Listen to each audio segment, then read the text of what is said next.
i-atake. Si Sir kay daw mag-basketball. Sa ilang tuloy, if ever ko mang laki ko niya, tulo sila ang pilion ako. Sino? Nga siya man. Nga kani, wala pa ko ingon niya siya, kani. Ay, kay sabi ko yakan mo. Kaya na pala ko. If ever ko mang laki ko sa maglakaw-lakaw ko sa dalan sa sa Isula, tapos makita na ko silang tulo. Kani ako ha. Nga siya pilion mo ha. Driver man ni.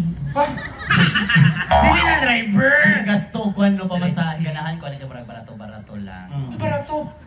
Siyempre, marag buutan, mag siya, dito siya mangayo-kayo. Oo. Sir, if ever ba magsugat ta sa dalan, sir, tapos kauban ako itong naka-green og buko. Uy. Kisay pilion ni mo sa mundo ka o anong dili siya. Amo duwa. Ay, Manyak mo ni kapuangan ka.